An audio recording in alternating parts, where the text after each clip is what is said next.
Hola, buenos días. Vamos a presentarles el tema de tamizaje del cáncer de la mujer. Considerar que el cáncer de la mujer a nivel mundial sigue teniendo muchos problemas de salud pública. Estamos hablando en este momento de dos cánceres que son los más comunes, como es el cáncer de mama y el cáncer de cervix, que independientemente de las regiones de nuestro continente o de los diferentes lugares del mundo, guardan un número o un lugar diferente, donde hay algunos países que expresan tener su tasa más alta en cáncer de mama y otros países más alta en cáncer de cervix. Hay algunas cosas que se presentan en esta situación, hablando pues de que los países desarrollados o los países subdesarrollados pues no tienen un impacto en salud, hablando de el tamizaje, del tratamiento, del diagnóstico, y pues bueno, se ve reflejado en la mortalidad que van presentando cada país.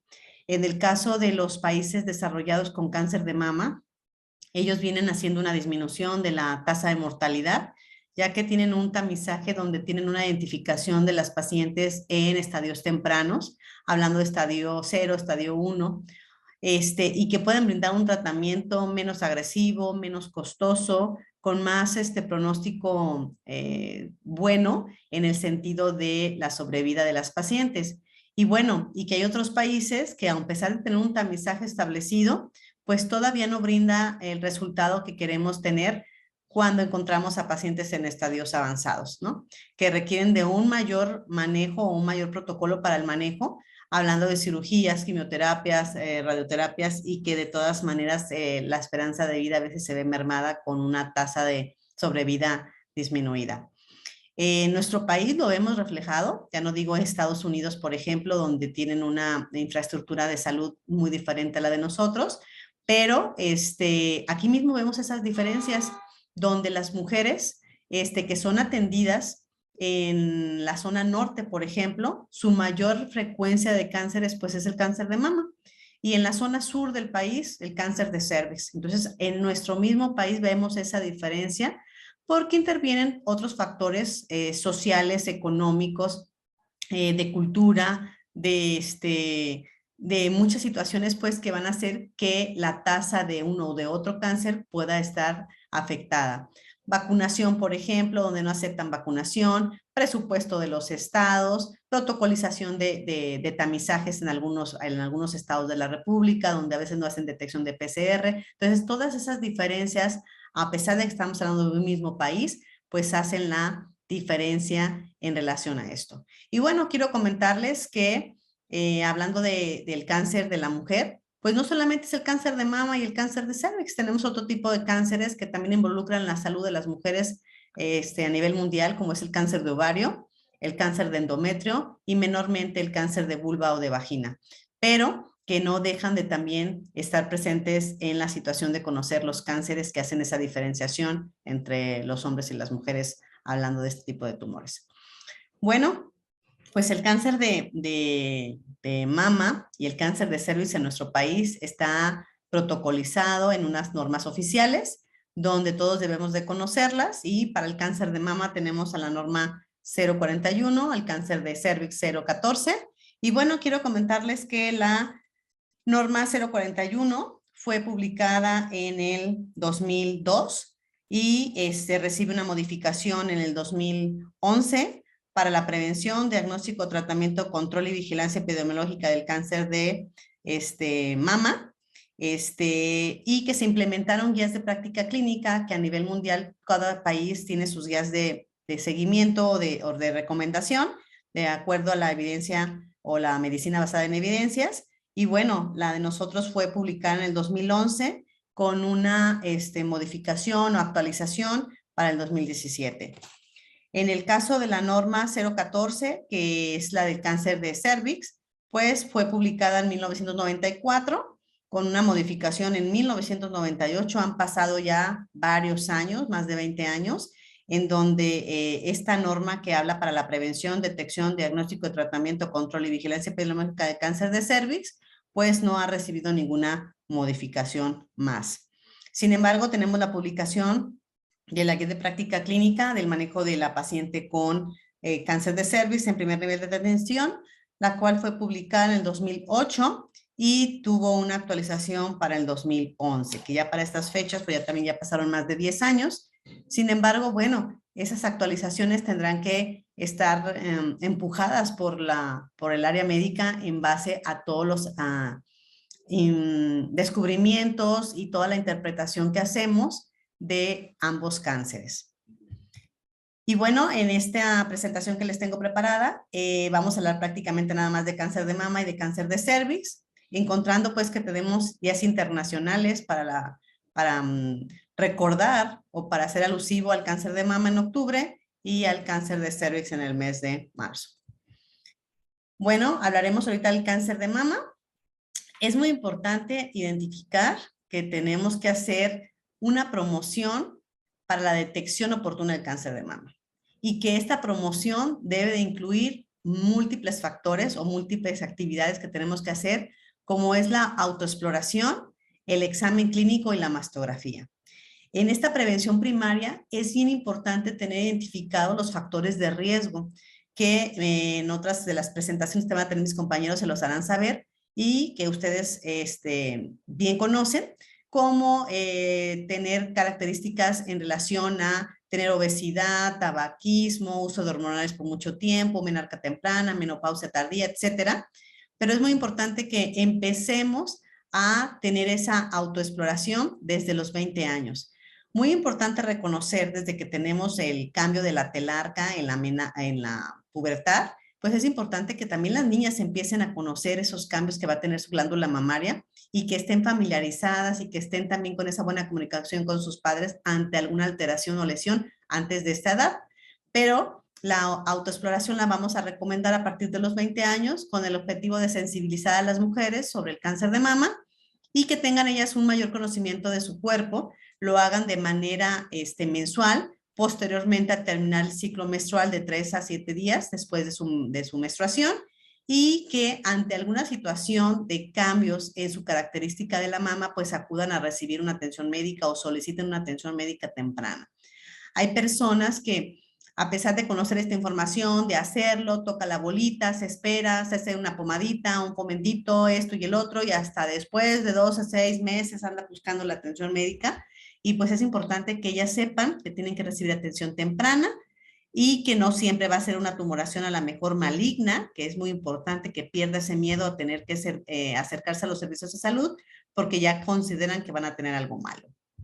El examen clínico tendrá que ser efectuado por el personal de salud capacitado, médicos, enfermeras, especialistas, que lo estén practicando cada año a partir de los 25 años. Y que llevemos como un récord donde la paciente tenga su registro, esté acudiendo a las unidades de salud y tenga su evidencia de su exploración clínica, hablando pues del personal de salud. En el caso ya de las mujeres que tienen a partir de los 40 a 69 años, es importante un estudio complementario para la identificación o para la detección oportuna. En este caso, la mastografía sigue siendo el estándar de oro para el tamizaje en la población sana, donde podemos evidenciar que la mastografía, por su costo-beneficio, sigue siendo el estudio para poder hacer un tamizaje en la población. Esta, deberá de llevar un control de calidad adecuada en la toma, en el estudio radiológico que hacemos y en la interpretación que tiene el estudio. Por eso es muy importante que también revisemos el estudio. Casi siempre tenemos la costumbre de irnos directamente al papelito donde nos hacen el reporte del resultado y con ese resultado ya decimos que está bien. No la exploramos, no la identificamos factores de riesgo y eso hace que podamos tener ahí una omisión en tener un diagnóstico oportuno. Continúa siendo la mamografía, decíamos, el estudio estándar. Sin embargo, hay otros estudios que también nos pueden apoyar para identificación o sospecha, va a depender mucho de la edad, como en el caso de mujeres menores de 40 años, donde podemos hacer una revisión por ultrasonido, o en el caso de pacientes de alguna característica en particular, como algún implante mamario o alguna situación donde requiramos de estudio por resonancia magnética. Es importante saber que toda persona con sospecha de patología maligna, por la exploración o por el estudio, debe de recibir un manejo de una evaluación complementaria donde nos lleve el diagnóstico de la paciente. Y en este caso, pues la paciente requerirá de estudios que complementen esa sospecha y en el caso necesario, hacer la biopsia, que prácticamente la biopsia sería nuestro estudio que confirme el tumor con esa característica de malignidad o de benignidad. Y también tenemos que cumplir ciertos estándares de calidad para poder hacer por biopsia el diagnóstico de cáncer. O sea, el patólogo también tendrá un estándar de calidad, al igual que el que toma una mamografía o los estándares radiológicos para poder hacer un tamizaje adecuado. Entonces, ambos tendrán que estar bien realizados, bien evaluados, para que podamos decirle a una paciente que efectivamente tiene un cáncer de mama o que no lo tiene. El resultado de la mastografía lo tenemos internacionalmente referenciado con una clasificación que le llamamos de BIRADS. Radiológicamente a nivel internacional se caracteriza por esta clasificación y se divide de la siguiente manera. Categoría 0 es un resultado poco concluyente, en el cual va a requerir estudios complementarios, como son estudios de ecosonografía, por ejemplo, y tener también la evidencia, si es que existe, de estudios anteriores para poder hacer ese comparativo. Prácticamente aquí el resultado de la categoría 0 pues no nos brinda la posibilidad de tener un diagnóstico o un porcentaje para saber si tenemos a alguien con sospecha o no. Entonces no aplicaría esta situación. En la categoría 1, que es la categoría de negativo, es mantener el seguimiento de la paciente, la posibilidad o probabilidad de malignidad es del 0%, como les repito, tener un buen estudio y una muy buena interpretación del estudio, y de acuerdo a los factores de riesgo que tenga la paciente, el seguimiento sería dado a 1 año o a 2 años. En la categoría 2, que es el de benignidad, lo interpretamos también como una probabilidad de 0% a malignidad, y en este caso las pacientes también tendrán que mantenerse en vigilancia de 1 a 2 años de acuerdo a las características de sus factores de riesgo, de su obesidad, de sus condiciones que tienen en base a la mama, para poder estar haciendo el tamizaje a 1 año o a 2 años. En la categoría 3, que habla de probabilidad de benignidad, tenemos que este resultado nos da menos del 2% la probabilidad de tener un cáncer. Sin embargo, requiere de un control a 6 meses con estudio complementario con mamografía o con ultrasonido a los 6 meses nuevamente. En la categoría 4, que lo llamamos ya sospechoso malignidad, la subclasificamos en letras, considerando que es un 4A, un 4B, un 4C. Y el 4A es una situación que nos brinda una baja posibilidad de tener una malignidad que va del 2% hasta el 10%. La categoría B, que es el moderado, va desde un 10% a un 50%. Y la categoría 4C, que va del 50% al 95%. Estas pacientes requerirán forzosamente de una biopsia para poder ser descartado o confirmada una situación de patología mamaria. En el caso de la categoría 5, que habla de muy sospechosa malignidad, tiene una posibilidad de tener algo de malignidad por arriba del 95%, o sea que 5 de cada 100 mastografías con este resultado van a estar sin lesión o sin alteración a un cáncer, y el 95% con esa posibilidad. Obviamente también requiere biopsia para poder hacer la confirmación diagnóstica. Y por último, la categoría 6, que habla ya de un cáncer conocido o comprobado, que nada más se hace el seguimiento mamográfico para un adecuado tratamiento, donde están estableciendo si el manejo que están dando lleva a un manejo o una evolución adecuada, y a veces requieren tomar una mamografía de control, ¿sí? O en la mama, mama contralateral. Les comentaba que la mamografía BIRADS 0 va a requerir un estudio complementario. Este flujograma que les hice es para que les recuerde lo que te tiene que hacer, y se tiene que mandar a la paciente estudio de complemento de ultrasonido o resonancia para que nos den un resultado. En la mamografía BIRADS 3 es realizar un seguimiento 6 meses. Puede ser nuevamente mamográfico de la mama que salió con alteración, nada más. Si la que les dio el BIRADS 3 fue la mama derecha, de ahí tomamos la mamografía, o un ultrasonido, ¿sí? En el caso de la mamografía BIRADS 4A, perdón, 4 a 5, requiere forzosamente de referir a la paciente a un lugar de especialidad, que en este caso en Jalisco es al Instituto de Cancerología, donde va a requerir de una biopsia. Esta biopsia puede ser con Trucut, puede ser con arpón, y se va a requerir muchas veces al colocar el arpón de continuar con rayos X o inclusive con ultrasonido para hacer la biopsia con Trucut. La biopsia BAF cada vez ha dejado de ser una buena opción, en el sentido de que tiene a veces la posibilidad de no tomar una buena muestra y que no nos den un diagnóstico con eso. Y la mamografía BIRATS 1 o 2, pues estas nada más requieren un control de 1 a 2 años, hablando pues que las pacientes, de acuerdo a sus factores de riesgo, requieren un seguimiento anual o un seguimiento cada 2 años. Tenemos un flujograma que lo tenemos en la norma. Habla pues de una mastografía que reporta un nódulo. Va a requerir siempre de un estudio complementario para poder saber si ese nódulo es quístico o es sólido. Dependiendo del resultado, las acciones que vamos a tener que hacer, no nosotros, porque la paciente que ya sale con un nódulo, pues va a salir por lo menos en un BIRATS 4.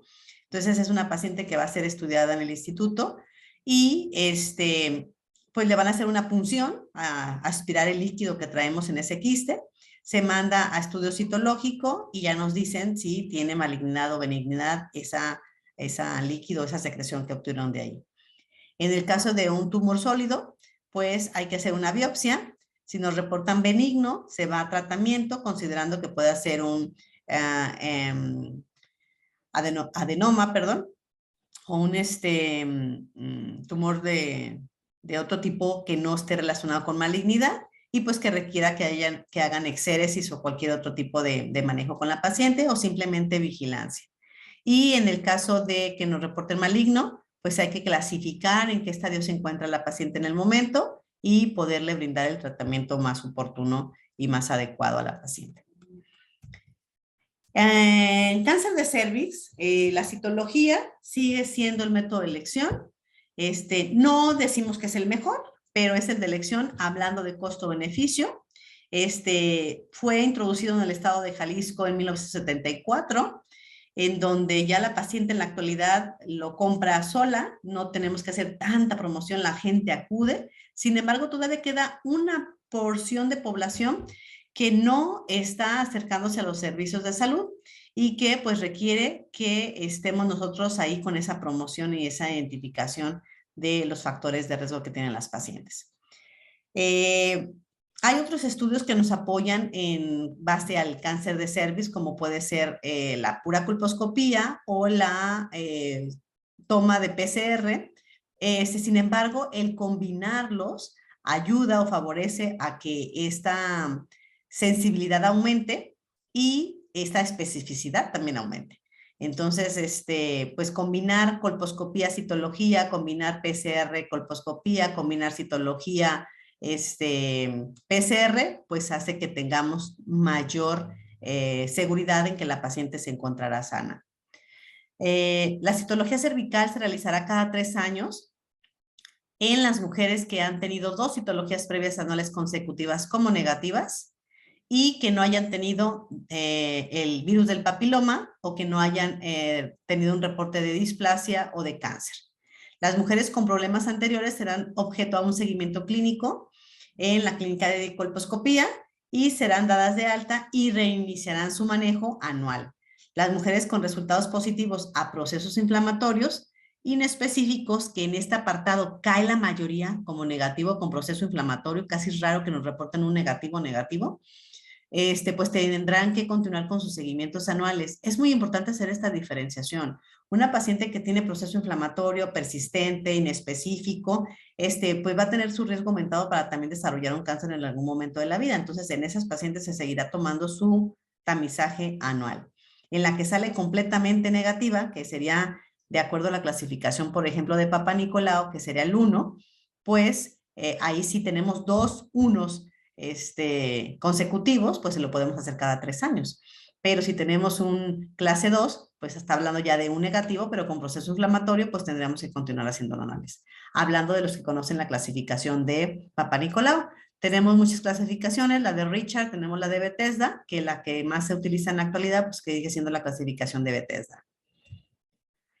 Este es un resultado que tenemos en la Secretaría de Salud y que está manejado en la norma oficial mexicana, el cual te reportan en el inciso A el cáncer o negativo a cáncer, perdón, el B, que es el negativo con proceso inflamatorio, que es el que les comentaba, el C con displasia 1, así sucesivamente, y bueno, en alguno de estos está incluido el tener la clasificación de Bethesda con displasia moderada, displasia grave o inclusive el cáncer in situ.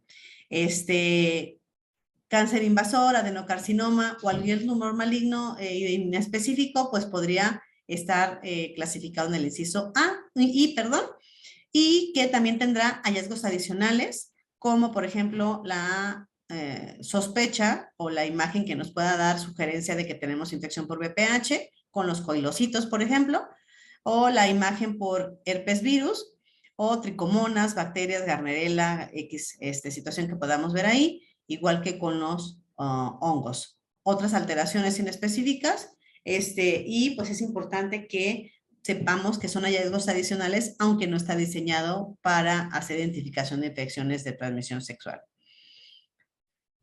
Al tener un flujograma dirigido en base a la citología, pues decimos que una citología positiva, hablemos de lesión de bajo, de alto grado, tendremos que mandarla a clínica de colposcopía. Cuando la colposcopía también confirma que hay una lesión, entonces hay que tomar una biopsia dirigida hacia ese lugar y si la biopsia es positiva, pues hay que dar tratamiento a esa paciente de acuerdo al protocolo que maneja clínica de colposcopía. Si es una lesión de alto o de bajo grado, que él se la pueda quedar para dar un tratamiento, ya sea conservador, con vigilancia solamente, o conservador quirúrgico, como puede ser el cono, puede ser la crio, o láser, o inclusive en el caso de la situación particular de cada paciente, con una paciente que requiera también de histerectomía en base a otras situaciones que pueda estar teniendo la paciente. O en el caso de un reporte de un cáncer, entonces referenciarla a un centro oncológico para poder allá llevar a cabo su tratamiento completo. En el caso de la PCR, cuando nos reportan PCR positiva, pero con citología base líquida negativa, el control lo debemos de hacer en 1 año porque tuvimos un resultado positivo para virus de alto riesgo, ¿sí? En el caso de que la PCR vuelva a salir positiva, pero vuelva a salir negativa la citología base líquida, aún así debemos de mandarla ya a clínica de colposcopía por tener 2 años consecutivos la toma de PCR positiva a virus del papiloma de alto riesgo, ¿sí? Y se mandaría a clínica de colposcopía. En el caso de que la PCR salga positiva y la citología base líquida también positiva, entonces la mandaremos a clínica de colposcopía y en clínica de colposcopía harán lo pertinente en base a lo que estén viendo colposcópicamente, si es satisfactoria o no la colposcopía, ¿sí? Aquí se lo voy a seguir explicando. Considerando que la citología fue positiva a una lesión de bajo grado, aquí tenemos el flujograma, vemos que la colposcopía no fue satisfactoria, entonces hacemos un cepillado endocervical y si es negativo, pues se revalora la paciente y vuelve otra vez a su vigilancia. Si nos reportan una lesión de bajo grado, en el manejo damos manejo conservador, o nos vamos a hacerle algún resultado de biopsia para poder confirmar la lesión y dar manejo. En el caso de la lesión de alto grado, hacemos también el cono diagnóstico con la intención de tener curada a la paciente y aparte tener confirmación del diagnóstico y seguridad de que no se trate de un cáncer invasor o microinvasor y poder referir en caso de salir un cáncer invasor a un centro oncológico. En el caso de una colposcopía satisfactoria, que no tiene evidencia de lesión, se revaloran 3 meses, vuelve a salir negativa, se revalora nuevamente en 6 meses y se sigue vigilando durante 6 meses por 2 años. Si persisten las mismas condiciones, entonces se manda otra vez a su unidad de salud para que le sigan haciendo sus revisiones en el centro de salud. En el caso de que sí haya una lesión visible colposcópicamente, entonces se toma una biopsia dirigida. Si nos reportan un cáncer invasor o microinvasor, pues se refiere a un centro oncológico. Si nos reportan lesiones de alto o bajo grado, se ofrece tratamiento conservador de crío, cono o cualquier tratamiento que hagamos en las lesiones de alto grado. En las lesiones de bajo grado, tratamos de ser lo más conservadores posibles con vigilancia durante 2 años cada 6 meses. Y hablando de una lesión de bajo grado, y tendremos que tener esa vigilancia en clínica de colposcopía cada 6 meses. En el caso de lesiones de alto grado, si la colposcopía fue no satisfactoria, entonces hacemos un cepillado endocervical y volvemos a lo mismo. Si es una lesión de bajo grado, damos tratamientos conservadores, hablando de excisionales, quirúrgicos, o en lesión de alto grado, hacemos el cono como cono diagnóstico, y en el caso de resultar un cáncer, pues hay que mandarla o referirla al centro oncológico. En el caso de colposcopía satisfactoria sin evidencia de lesión, de todas maneras tenemos que vigilar a la paciente en 3 meses con una nueva citología. Si sale negativa, no se da de alta, seguimos continuando con la paciente porque el reporte original fue de una lesión de alto grado y la vigilamos cada 6 meses durante 2 años. Y en el caso de tener una lesión visible, pues hacemos biopsia dirigida. Si nos reportan un cáncer invasor, se va al Instituto de Cancerología. Si nos reportan una citología negativa, la seguimos vigilando y le hacemos nueva colposcopía o cepillado endocervical, y dependiendo de si sale una lesión de bajo grado o una lesión de alto grado, damos manejo para esas lesiones, y si sale negativa, la volvemos a referir al centro de salud para continuar vigilancia anual con esta paciente. En el caso de cáncer cervicuterino, entonces ahí la colposcopía, que es satisfactoria, le realizamos una biopsia dirigida, considerando pues que pueda reportarnos una lesión de bajo, de alto grado o inclusive de un cáncer. Si es de un cáncer, la mandamos al Instituto de Cancerología. Si es una lesión de alto grado, la mandamos a tratamiento conservador con cono, con láser, por crío, dependiendo de lo que adecuen para esa paciente. Y en el caso de ser una colposcopía no satisfactoria, se hace un cepillado endocervical o un legrado endocervical para poder tener un diagnóstico dirigido en base a el reporte de una lesión de bajo grado, de alto grado, de un cáncer invasor, y pues esta paciente se le tendrá que realizar un cono para poder hacer ahí un diagnóstico con la paciente, pues. En caso de ser positivo, se manda al Instituto de Cancerología.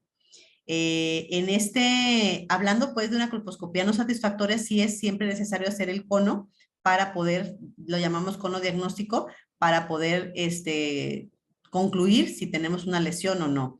Cuando el cepillado o cuando el legrado no fue confirmatorio o no fue definitivo, con un reporte de citología con cáncer invasor. Por eso es importante que si el Papa Nicolau nos dice que es cáncer, hay que buscarlo hasta encontrarlo. Y se hace primero el cepillado o legrado endocervical. Si no resultó nada, se revalora a la paciente y en caso necesario se tendrá que hacer un cono para hacer diagnóstico. En el caso de la paciente embarazada, es bien importante que trabajemos con este tipo de pacientes. En México se ha creado mucho, ¿cómo le podríamos decir? Tabú en base a hacernos estudios en el embarazo. Estados Unidos es uno de los primeros estudios que te hacen cuando llegas al control prenatal. En México es el menos usado. Pues es importante que tengamos que hacerles un estudio siempre en el Papa Nicolau durante el embarazo, si la paciente no conocía un resultado previo. Entonces, si yo tengo un Papa Nicolau de hace 6 meses cuando me embarazo, pues no es necesario volver a repetir un Papa Nicolau. Pero si tengo 4 años sin hacérmelo, pues es importante que a toda esa embarazada le hagamos un Papa Nicolau. Si este Papa Nicolau sale positivo a lesión de bajo grado o a lesión de alto grado, hay que mandarla de todas maneras a clínica de colposcopía a pesar de que está embarazada. Ellos tendrán que hacer la definición de que si la paciente tiene o no existe ninguna lesión, revalorarla en 12 semanas después de su nacimiento, ¿sí? Y si la paciente nos reporta la colposcopía que sí tiene lesión, hay que hacerle una citología y colposcopía cada 12 semanas y revalorarla después del nacimiento. La vamos a vigilar solamente, no se le va a brindar tratamiento a esta paciente durante el embarazo. Pero si la paciente resulta con un cáncer invasor o macroinvasor, macroscópicamente, pues entonces se enviará a un centro oncológico para que entre la paciente a un estudio y evaluación de comité de ética y evaluar el manejo que le podamos dar a esta paciente.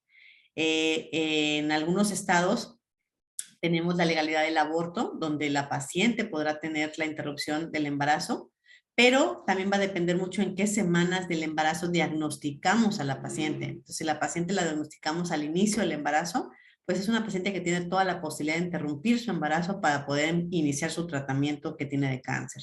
Si la paciente ya está en el segundo trimestre, hay que evaluar el estadio del tumor que estamos haciendo y probablemente podamos esperar al nacimiento o a interrumpir el embarazo en la viabilidad que tenga el producto con maduradores pulmonares y a lo mejor interrumpir el embarazo antes del término. En el caso de una paciente que ya la estamos diagnosticando en la semana 36, 37, pues la verdad es que ya no tendría caso más que esperar a que el embarazo se resuelva para poder dar tratamiento. Por eso la importancia de que las pacientes tengan una evaluación citológica o una preparación pregestacional donde tengan su Papá Nicolau como parte de esa vigilancia que tenemos de la preparación pregestacional y que la paciente sepa que en ese momento no se encuentra con ninguna lesión y se puede embarazar sin ningún problema. O si tiene alguna lesión, primero atender la lesión y luego buscar el embarazo. Eso será lo ideal. Pero en la paciente que ya tenemos embarazada, que conocemos que tiene un Papá Nicolau de hace 3, 4 meses antes de embarazarse, pues no tiene necesidad de que se le vuelva a repetir durante el embarazo un Papá Nicolau. Sin embargo, la que tiene mucho tiempo sin haberse revisado, sí vale la pena hacer su Papá Nicolau y poder empezar el protocolo de atención de acuerdo al resultado que salga la citología. No olviden que la clínica es muy importante en base a un resultado que tengamos, tanto de Papá Nicolau, como de PCR, como de mamografía, como de cosonograma. Es muy importante que yo puedo tener una paciente con una tumoración en mama, de las características que ustedes quieran, fija, móvil, indurada, irregular, X, y que tengan un resultado negativo por mamografía o por ultrasonido. Corroboren siempre lo que la clínica les está diciendo. Y lo mismo en cervix. Si yo veo un cervix exofítico, sangrante, friable, que tiene todas las características de una tumoración, pues aunque me diga el Papá Nicolau que es negativo, pues no puedo confiar en eso y tengo que mandar a la clínica de colposcopía porque clínicamente estoy viendo una lesión. Y lo mismo para clínica de colposcopía, no todas las lesiones de cervix son por cáncer, entonces podemos mandar a clínica de colposcopía una paciente con un mioma, una paciente con un pólipo, un mioma parido, cualquier característica que podamos encontrar en el cervix, en una versión glandular, que no necesariamente es algo malo, pero que le pueden dar manejo en clínica de colposcopía. Los invito a que sigan los flujogramas de tensión y a que se interesen por dar una buena atención en la atención de las pacientes con el riesgo de tener un cáncer de mama o un cáncer de cervix. Les agradezco su atención, muy amables.